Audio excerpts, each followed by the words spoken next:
तो आज बात करते हैं पायल की, जो एक नहीं बल्कि दो दुनियाओं में जी रही है। एक तरफ वो एक परफेक्ट आदर्श बहू है और दूसरी तरफ वो एक बिल्कुल अलग कहानी है।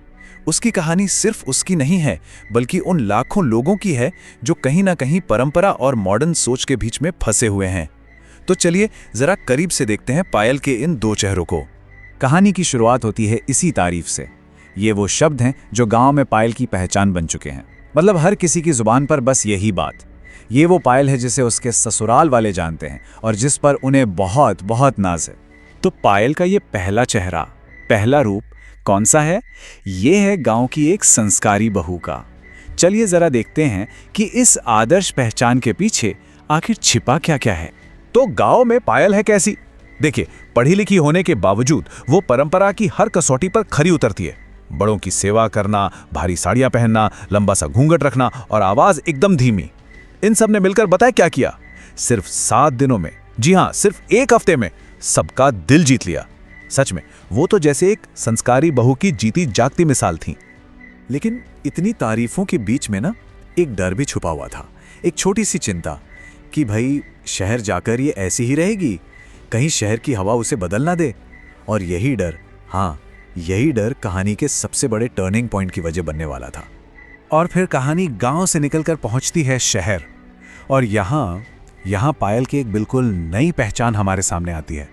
चलिए देखते हैं उसके इस दूसरे रूप को, जो शायद थोड़ा नहीं काफी चौंकाने वाला है। जरा ये फर्क देखिए, गांव में भारी साड़ी और लंबा घूंघट, तो शहर में क्या, जीन्स टी शर्ट। गांव में बड़ों की चुपचाप सेवा, तो शहर में तेज आवाज में इंग्लिश गाने। इंसान एक ही है, लेकिन पहचाने बिल्कुल जुदा। एक तरफ परंपरा की मूरत, तो दूसरी तरफ आजादी का सिंबल। और हाँ, पायल खुद इस बदलाव को कैसे देखती है, उसके लिए ये सब क्या है? उसके अपने ही शब्दों में ये एक नई आजादी जैसा है। शहर आकर उसे लगता है जैसे वो असल में जी रही है वो जिंदगी जो वो शायद हमेशा से जीना चाहती थी, बिना किसी रोक टोक के, बिना किसी बंधन के। लेकिन देखिए, दो अलग अलग दुनियाएं हमेशा अलग थलग तो नहीं रह सकती, है ना? तो फिर क्या होता है जब पायल की ये दो जिंदगियां अचानक से आमने सामने आ जाती हैं? बस यहीं से कहानी का सबसे बड़ा ड्रामा शुरू होता है। तो सीन कुछ ऐसा है। एक आम सी दोपहर है, पायल शॉर्ट्स पहने, कानों में हेडफोन लगाकर मस्त म्यूजिक सुन रही है, और तभी दरवाजे की घंटी बजती है। और दरवाजे पर कौन है? उसके सास ससुर। बिना बताए, बिना किसी खबर के सीधा गांव से शहर। अपनी बहू को इस रूप में देखते ही उनके मुंह से बस यही निकला।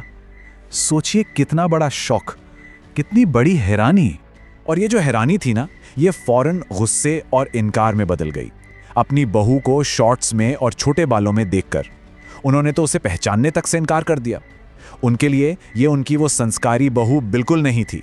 अब देखिए, बात यहां तक पहुंच गई कि उन्हें लगने लगा कि ये कोई और है, कोई बहरूपिया है, जिसने उनकी असली संस्कारी बहू को कहीं गायब कर दिया है।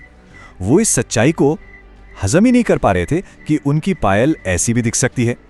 और फिर इस पूरे हंगामे के बीच में एंट्री होती है पायल के पति आकाश की। अब सबकी उम्मीदें, सबकी नजरें उसी पर टिकी थीं। सवाल ये था कि क्या वो इस सिचुएशन को संभाल पाएगा? और आकाश ने ना बड़े ही सलीके से इस पूरी उलझन को सुलझाया। सबसे पहले उसने सच बताया, ये आपकी अपनी बहू पायल ही है।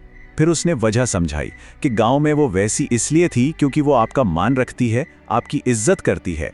और इसके बाद उसने वो सबसे जरूरी बात कही कि कपड़ों के बदलने से किसी के संस्कार नहीं बदल जाते। और आखिर में उसने उन्हें एक नई सच्चाई से रूबरू करवाया, बस ये नए जमाने की पायल है।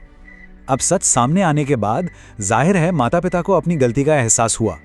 उन्होंने पायल से माफी तो मांगी, लेकिन साथ ही अपने दिल की बात भी कह दी। क्या? कि उन्हें तो आज भी अपनी वही पुरानी मर्यादा वाली बहू ही चाहिए। और ये बात दिखाती है कि पुरानी सोच को, अपनी उम्मीदों को बदलना कितना मुश्किल होता है ना? तो आखिर में हुआ क्या? हल क्या निकला? एक समझौता हुआ। ये तय हुआ कि ठीक है, पायल शहर में जैसे चाहे वैसे रहेगी, लेकिन जब भी वो गांव जाएगी वो फिर से वही संस्कारी बहू बन जाएगी। और इसके लिए उसने एक साड़ी और एक विग तक अलग से रखी हुई है। तो पायल की ये कहानी हमें एक बहुत बड़े सवाल के साथ छोड़ जाती है। एक व्यक्ति और कितने रूप? क्या हम सब भी अलग अलग सिचुएशन में अलग अलग लोगों के लिए एक अलग चेहरा नहीं अपनाते? सोचने वाली बात है नहीं?